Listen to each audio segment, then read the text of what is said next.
Picture two people at a dinner party.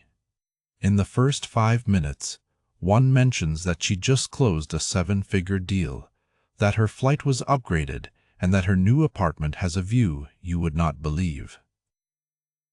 The other asks questions, remembers names, and says almost nothing about her own work. By the end of the night, most guests quietly assume the second person is the more successful one.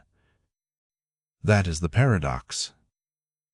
The harder you try to prove you matter, the less people believe you already do.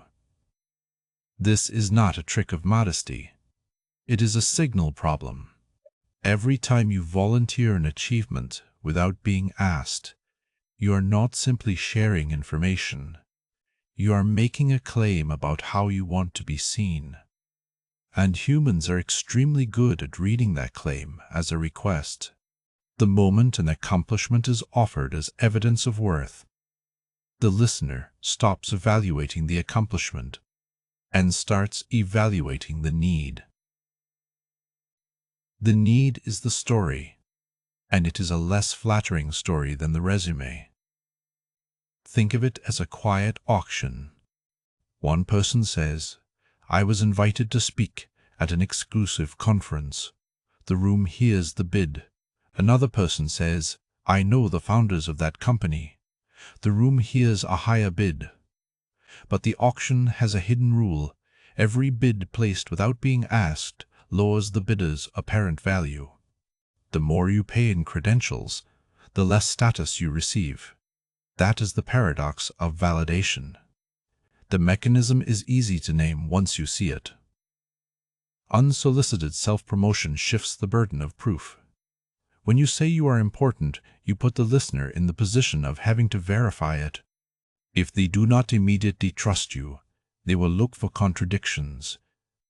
But when someone else says you are important, the listener is free to accept it without defending their own judgment. Third-party validation feels like evidence. First-party validation feels like marketing. Most people do not flex because they feel powerful. They flex because they feel invisible. There is a moment, maybe right before a reunion or a pitch meeting or a first date, when the old fear shows up. If I do not say it, no one will know. So they say it. They lead with the title, the car, the follower count, the deal. For about 10 seconds it feels like the fear has gone quiet. But the feeling does not last, because the validation they bought was too cheap. Here's the part most people get wrong. High-status people do not hide their success out of politeness. They hide it because the flex destroys the one thing they already have. A successful person who announces success is asking the room to confirm something that should have been obvious. That question reveals a gap between how they want to be seen and how they fear they are seen. The gap is visible. People do not consciously think, "He seems needy." They just feel slightly less impressed than they expected to feel, and they trust that feeling. A founder walks into a room and says, "We just raised $10 million. The room smiles, but a small part of every listener is asking, "Why did he tell me that?" The question changes the frame. It is no longer about the company. It is about him. The most successful founders often let the product, the customer, or a mutual contact do the talking. That way, there is no question to ask. The achievement simply sits in the room, and people move toward it on their own. Now look at the same dynamic in a smaller moment. Imagine two candidates for the same role. One opens by listing every award and every title. The other asks the interviewer about the hardest problem the team is facing, then mentions one small detail from a similar problem she solved. The second candidate is not being modest. She is giving the listener an active role. The listener gets to discover the evidence. Discovered evidence feels true. Announced evidence feels like a performance. That single shift, From telling to allowing discovery is the whole mechanism. There is a second reason successful people stay quiet. They have a private standard. Their sense of worth is anchored to something they can measure themselves. Did I do the work? Did I improve? Did I keep my word? When your worth is anchored inside, outside applause is nice but optional. When your worth is anchored outside, every silence feels like a threat.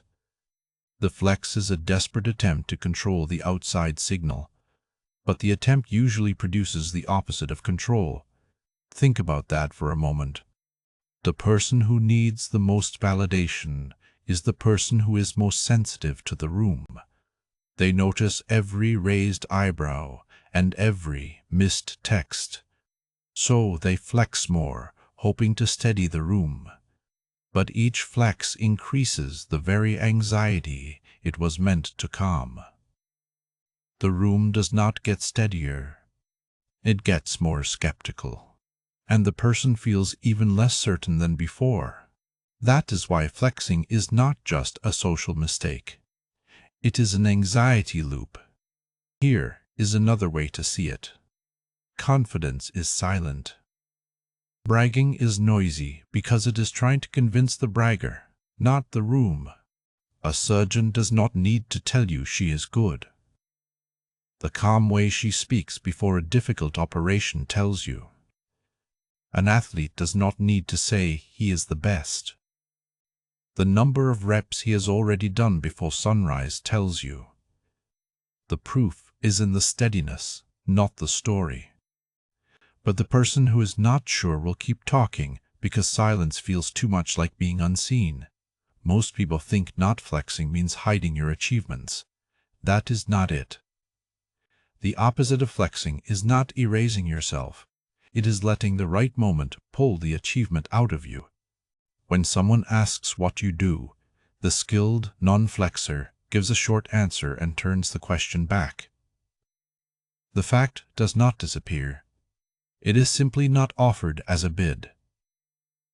The difference is subtle, but the room feels it immediately. One version says, "I need you to know." The other says, "I can afford to wait." The humble brag is the flex wearing a disguise. When someone says, "I am so exhausted from all these investor meetings," the room hears the same bid as before, but now it is wrapped in a complaint. That makes it worse, because the listener feels both the pull for validation and the dishonesty of the disguise. The bragging tax does not go away, it doubles. The lesson is not to hide the flex behind softer words.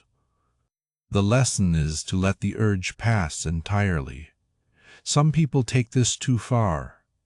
They refuse to ever say what they have done, even when asked, and they mistake that for confidence. But that is not confidence either.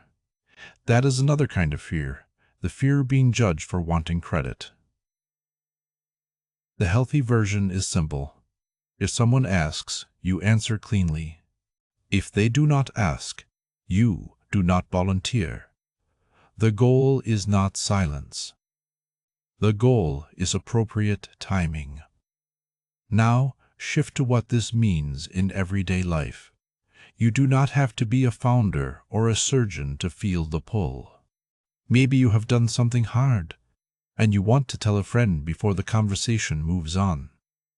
Maybe you have a photo that proves something, and you want to post it before the moment fades. The urge is human. The question is not whether you should ever share. The question is whether you are sharing to add value or sharing to borrow value.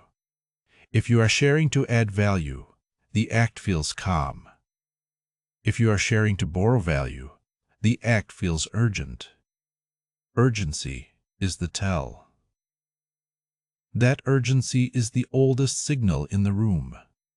Animals do not tell each other how strong they are. They simply stand in a way that shows it. Humans have language, so we can say the words, But the animal part of us still reads the body, the timing, the need. When someone speaks before being asked, the animal part of the listener hears a small alarm.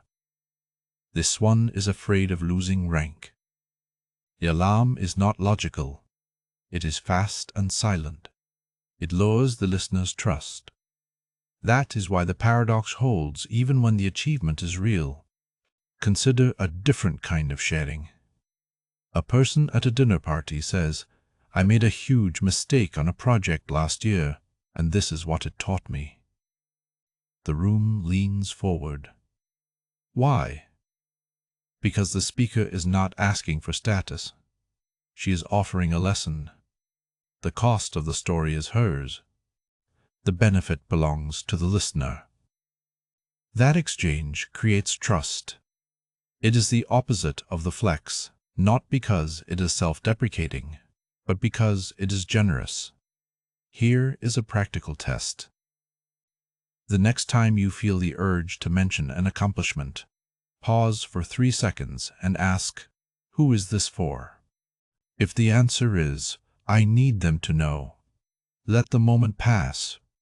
If someone genuinely wants to know, they will ask. And if they do not ask, that is useful information too. It tells you that the room is not ready for that fact, or that the relationship is not about credentials. Either way, you have lost nothing. You have kept your power in your own hands. This is the part where most people ask, "But what about visibility? If I never say what I have done, will I be overlooked?" The honest answer is, yes, sometimes. The world is noisy, but the people who matter are not usually looking for the loudest claim. They are looking for the person who does not need to make one. When you let the work speak, you attract a different kind of attention. It arrives slower, but it sticks longer. The people who notice quiet competence are often the people with the power to open real doors, and they are watching for exactly this. Think about a simple referral. If a friend tells you that someone is brilliant, that one sentence does more for the person's reputation than 100 self-promoting posts. The reason is social proof. A recommendation from someone with no stake in your ego is seen as neutral. A self-recommendation is seen as biased. The gap is enormous. That is why the most successful people collect advocates, not followers. They spend their energy on the work and on a few deep relationships. Those relationships then carry the signal for them. One more example makes it clear. A junior employee sends a long email explaining how hard she worked on a project and copying senior leaders. A peer sends a short note asking one sharp question that moves the project forward. The first email says, "I need credit." The second says, "I understand the work." The senior leaders may not reply to either email. But over a year, the peer gets pulled into better rooms, not because he was louder, but because he was useful. The flex asked for attention. The quiet proof created attention. The same logic applies to social media. A post that says, "I am honored to be recognized as a top voice," gets a few polite likes.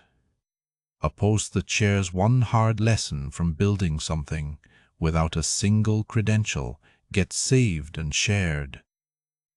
The first post is a statement of status.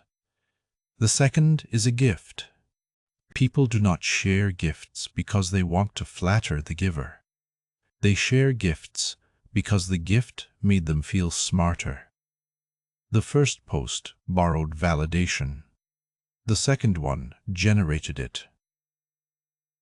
So what is the actual takeaway? It is not that you should never speak about your success. It is that you should make success so visible through your actions that you rarely need to. Do the work. Let a few trusted people see it. Let them tell others. When you are asked, answer with confidence and brevity. When you are not asked, stay curious. Ask the other person about their hardest problem. You will learn something. And the room will quietly decide, without being told, that you are the kind of person who does not need to flex. That is the calm close.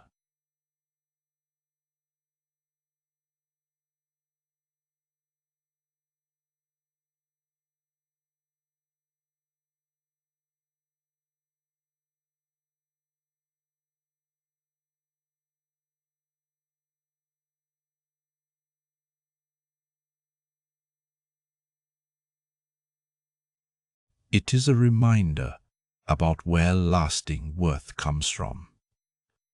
The moment you stop trying to prove you are enough, you start acting like someone who already is. And that behavior, more than any title or number, is what convinces people. Not because you said it, because they got to see it for themselves.